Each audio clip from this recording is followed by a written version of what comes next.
How's it going, guys? It's K Cars, and in this video I'm going to be showing you guys how to change the oil in a Dodge Challenger ScatPack shaker.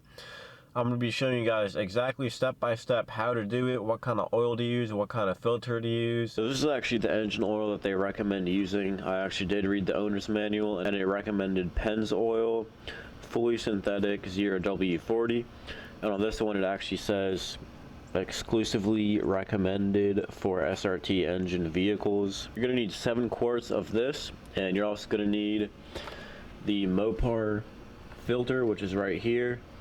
It's just this, like, I guess it's like a standard oil filter like that. So I actually got these 7 quarts of oil and the Mopar air filter for like $92 on Amazon. I think I got it from, like, I don't even remember what it was called, but like Mopar Fall City, something like that. And actually the first time that I ordered it, like, the whole box was completely soaked in engine oil, so I had to send it back and then buy a new, like, kit thing, and it was good the second time. So I don't really know if buying engine oil online is a good idea, but the second time it was good, didn't have any problems. So like I said, 0W40 fully synthetic from Pennzoil, and the Mopar air filter, that's about $92 on Amazon if you buy the kit that I bought. And I have heard that it's actually better to change the oil while the engine is a little bit warm. Obviously you don't want it to be hot, but just a little bit warm, so the oil can flow out a little bit better, so you get most of it out. So I'm just gonna go for a quick, like, 10-minute drive or something like that,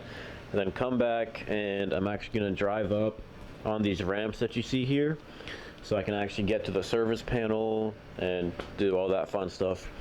But also, one thing you want to make sure you have is, like, a container to put the used up oil in, because as soon as you take that drain plug out, it's just going to start flowing everywhere.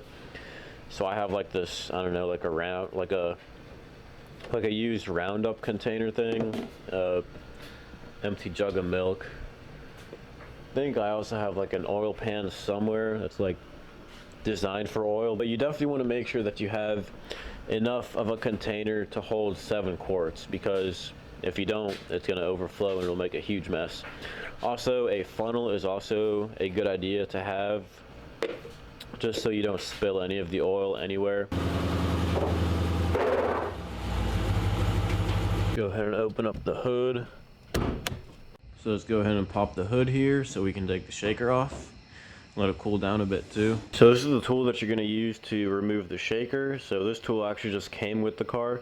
It should have came with your car too if you have a shaker hood. So this part is actually pretty simple. You just have to kind of open up this little rubber part, and you can see the screws in there. I believe there's 5 screws in here, so you're just going to have to use this tool here to remove the screws, and obviously make sure you don't lose them, because you're going to have to screw them back in. Alright, so let's go ahead and get these screws out. Like I said, obviously you don't want to lose these, and I'm pretty sure this tool is actually magnetic. Yeah, so the screws are just sitting in there. I usually just try to put them in this little circular thing right here. Usually don't lose them that way. Let me take the time, I know you like when I describe it. I've been lying to myself, truth I wanna hide it. Fall in love in 7 days a week. Then after you take the 4th screw out, it's literally just going to lift right up. But make sure you don't lift from the bottom, because like the bottom plate is also attached. And it's actually attached, like, separately, so it won't come out if you just lift it from the bottom. So the way you actually want to lift it is just grab these rubber pieces right here. Should just come straight off. And there we go. Just set this somewhere right over here.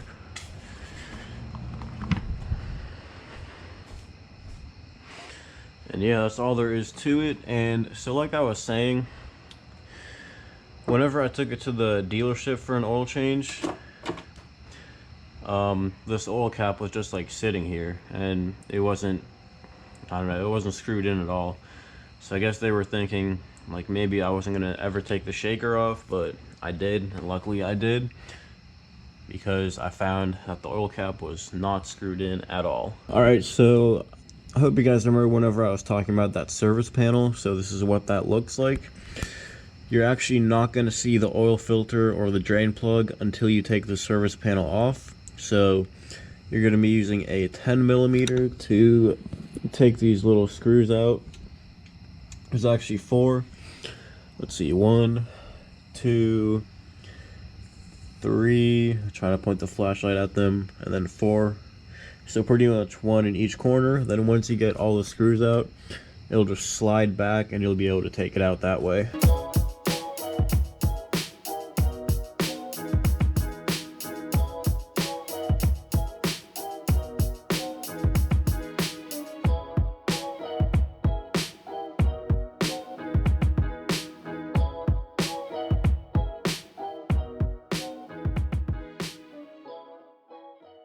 And then, like I said, once you get all the screws out, it'll just slide right out. It'll just slide back like this. So sorry about the lighting, guys, but I'm kind of doing this like at night. So like I said, you just take that service panel off. So you can see the drain plug right over there, and then the filter is right over there. Alright, so the next step, we're just going to, I guess, drain the oil. And obviously make sure you have like a pan or something that I was talking about right underneath, because whenever you unscrew that, it's not going to stop, it's going to keep coming out, you know. So like I was saying, the oil cap is right there, and if you want it to drain pretty fast, you want to make sure that it's open, so you want to take the cap off. But if you want it to drain slow, obviously just keep it on. Another good idea is to put some newspaper or cardboard down here, just so in case you spill, you don't get your floor all dirty. So for the actual drain plug, you're going to want to use a 13mm, and that'll fit perfectly in there, so you can unscrew it. So whenever we get the drain plug, like actually unplugged, we're going to be using this milk carton and the Roundup bottle that I showed you guys. And then, because this oil pan isn't big enough to get all 7 quarts, so we're going to have to try to somehow do this. I don't know. We're definitely going to spill a little bit though. Here we go. It's coming out a lot faster than I was expecting. Me too. Yep, come on. See how it pulls up. And then keep moving. Yeah, keep moving forward, right? When slowing down, I'll try to get more oil in the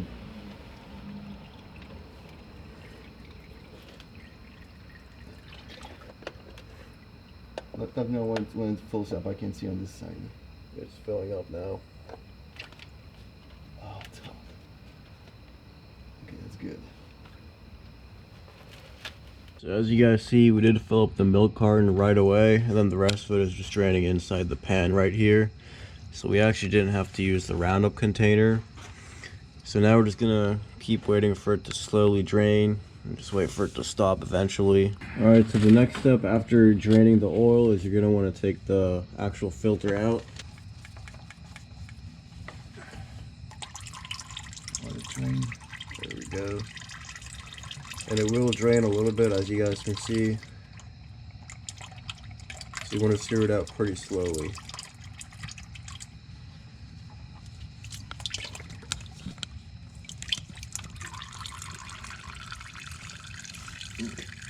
So I just want to keep letting it drain just like that, and just make sure you get as much of it out as you can. So we're just going to leave the pan right here and let it keep draining. So a good idea is to actually open up a new bottle of oil and pour it down in there just a little bit, so it'll rinse out like all the old oil that was in there and get some debris out. And like I said, make sure the drain plug is still out, because like I said, all the old oil is going to be coming out and you're basically just going to be filtering it through.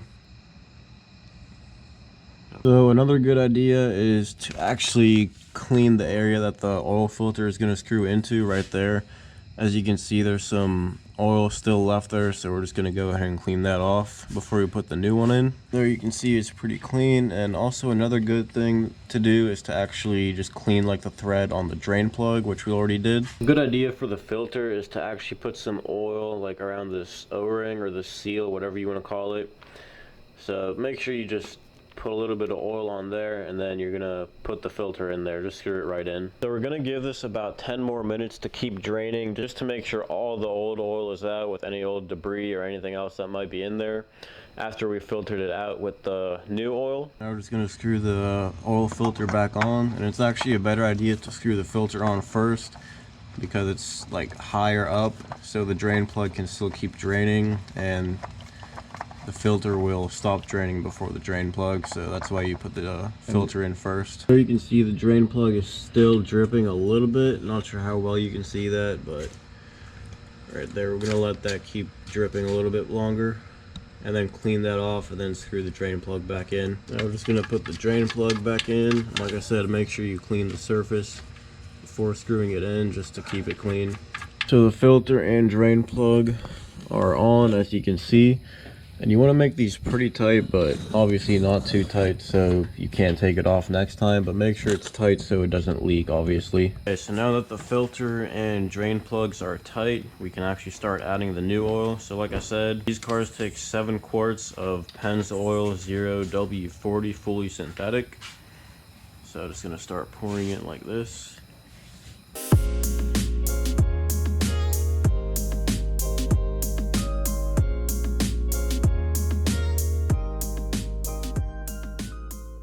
After you put all the oil in there, you want to just wipe off the oil cap, like the thread, and then also wipe inside there just to make sure it's all clean. You just want to screw it in there.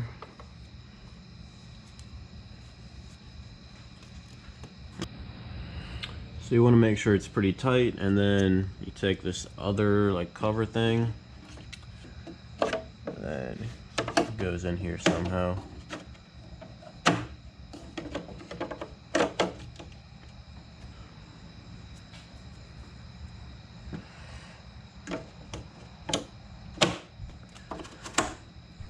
There we go. Now I'm just gonna put the shaker back on and screw that in. See if these holes align. This might be a bit hard to do, but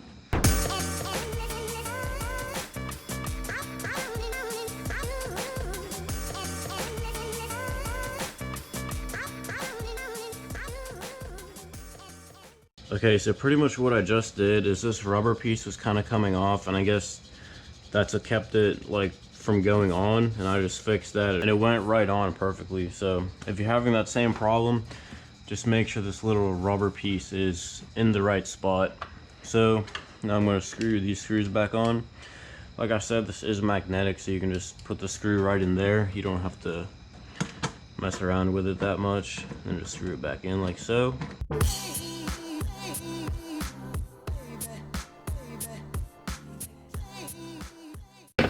So like I said, the service panel just has to like slide right in here. Then you'll be able to screw it in. Just have to make sure the holes align.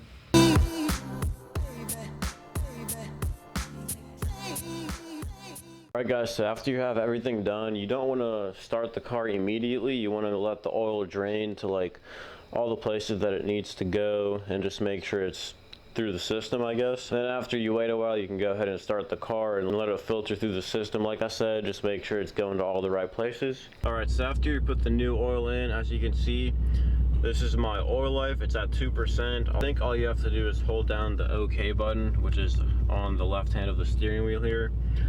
We'll see if that'll work.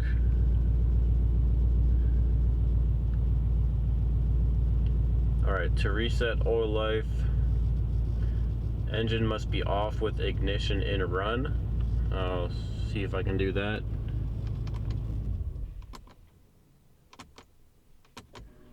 Alright, so it's in run. Let's see if it'll work now.